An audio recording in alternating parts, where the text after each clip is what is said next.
All right, so I'm gonna let's examine this exhaust. So I have a magnet here on the end, and let's see if it actually sticks to. So obviously it doesn't stick to the header, right? No sticking to the header.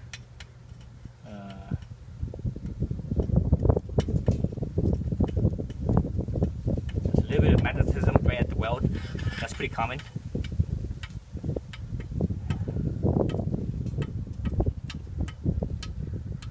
Definitely right here, that's even more magnetism. So there's more heat in this spot right here. There's multiple welds here. There's more heat here. The thing about stainless, since this stainless is not magnetic, that tells me that it is a 300 series stainless. 300 series stainless is not magnetic, but when you weld 300 series non-magnetic stainless, the heat will actually change the metallurgy, the crystalline structure, so that it will be a little bit just really slightly magnetized, very light, and that's pretty common. That's just kind of how it is. Definitely more magnetism right here, because this piece right here is small, so it gets heated up, and you can actually see the color, the coloring. It gets heated up more, so there's more magnetism right here, a little bit more. Oh, that thing's definitely magnetic. So this is, I'm not sure if this is stainless. If it is stainless, it might be, it's probably a 400 series stainless maybe, or one of the magnetic series of stainless. So here in the bead inside, that's also slightly magnetic. So that's just from welding, and I changed the metallurgy. So that's pretty common, pretty normal. You actually see that with my, look at this. Let's look at this rack I made. So I made this stainless hitch rack, and 1 1/4 hitch rack, and this is for gas can. I put a gas can here, my no spill gas can. This right here is marine grade stainless, so that's a 316 non-magnetic, right? Non-magnetic. And this tube here, I'm not sure what type of stainless it is. It's probably a 304. It's also non-magnetic.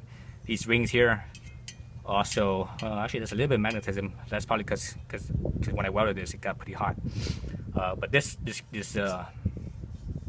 perforated grate here, that's very, very magnetic, very strong. So this is definitely, I would say, a 400 series stainless.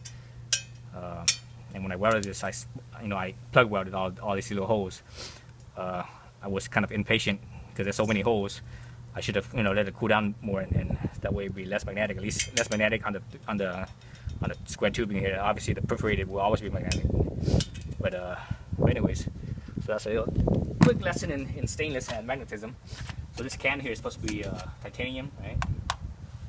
See if this, so I'm not sure if these bolts are stainless or these bolts are, I guess these bolts are probably stainless as well, but it's a non-magnetic stainless. If it is stainless, that means they're not as strong.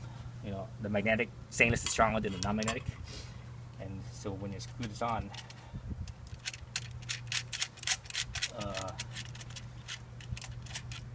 I think the nut that's holding this, so I'm not sure if this is stainless or it's titanium. It could be titanium as well, but it looks like, looking at them, they don't look like tie to me. They look more like stainless to me.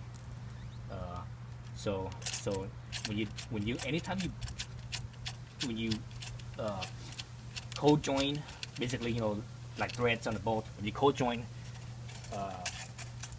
threads that's metal, that's dissimilar metals, you always use anti-seize, because remember, the thing is, metals are in the natural state, they want to oxidize, and they want to alloy, if you will, alloy with the with other elements, the other metals. So these metals here, they've never been refined. So when you mix them with this similar other type of metal, they will actually want to alloy with other one. They basically, what that means, they want to they basically want to cold weld. Is what it is. It's cold weld or galvanized together. So I know this can here is tied to weld on this bracket here, this bracket also has to be Ti, because Ti can only weld with Ti. You can't weld a different metal. Alright, so those nuts here, it looks like those nuts are actually not. Looks like the nuts here are actually not. They're not welded. They're actually press fitted. So looking here, I can see the perforations where the nut presses in. So that's actually press fitted. So maybe the nuts are also stainless as well. So I was going to say, if the nuts are titanium with stainless screws, bolts, you definitely have to use anti-seize. Otherwise, over time, you put this in here, the corrosion that happens between them, they will actually cold weld to each other.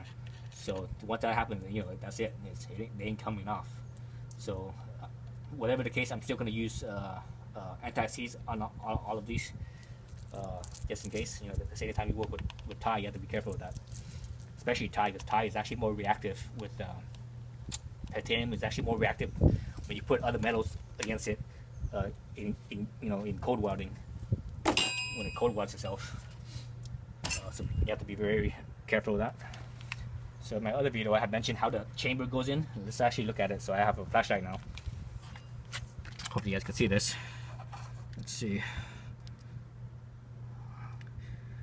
So you see down there. So all the way down there at the end, that's the insert. That's the quiet insert, the DB insert.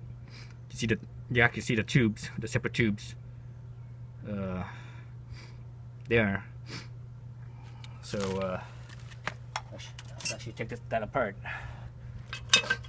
On the wrench, I think it's a 4 or 5 millimeter. Let's see. Yeah, it's a 4 millimeter.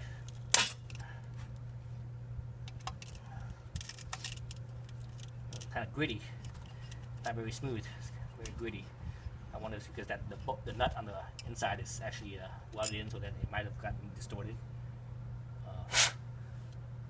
After this, when I put this back, I'm actually gonna probably anti-seize this as well. So I have no idea what material the nut's made of. You know what they did? They actually, can't see it here. You guys probably can't see it, but that initial turn, it was hard because they actually welded it.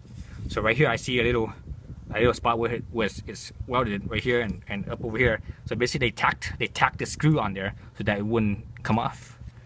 It wouldn't spin itself off. So it's possible that this and that is either stainless or it's Ti, one of the two.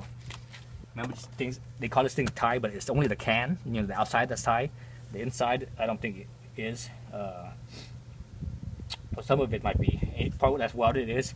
The spot that's not welded, then it's not going to be Ti. It's going to be something else, probably stainless. So I just took that off, so I should be able to slip this piece out now. Hopefully, see how easy it is. Oh, damn, it's tight. Jesus, that's tight.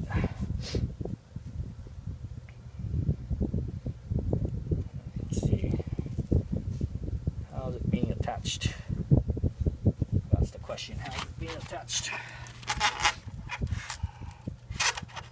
Ah, Jesus.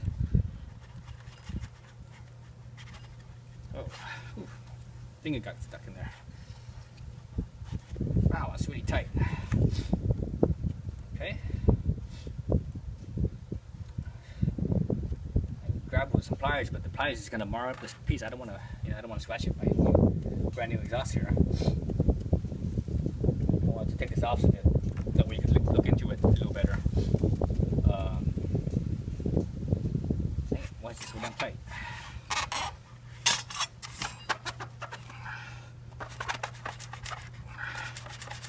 And jiggling, it's not coming out. I need something with more leverage or more grip. It's jiggling, it's not gonna work. But anyways, let's look back into it again. I don't think I'm gonna try to force it out because I don't want to mar up my new exhaust. Hope I can hold this thing a little bit more steady. So you guys can see the at least the two of the tubes, anyways. Hope you guys can see that. See right there, you can see the two separate tubes, one on the right side, you know, the background, sort of background is right side, and the foreground is on the left side. So see that right there? So that whole piece should slip out. So that's why it's, you know, it's a lot louder. Because now it's basically sort of a straight shot through. It's sort of straight shot through, and you can see where the perforation ends.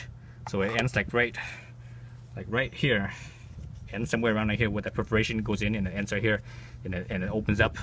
And with the BB killer in here, that blocks it from shooting out here. So it has to go through that chamber.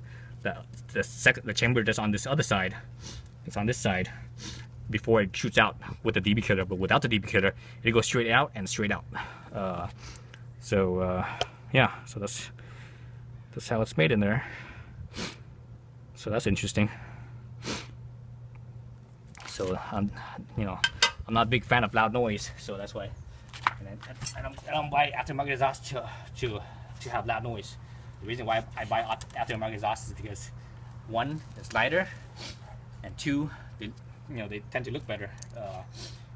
In the case of the Dominati, that one doesn't look as good. This one looks very nice, a lot more low key, but it looks really clean, really sweet looking. And like I said, the exhaust is real nice looking too. I think it looks better than any aftermarket exhaust, just because it flows and it just looks, it looks like it's that's what it was.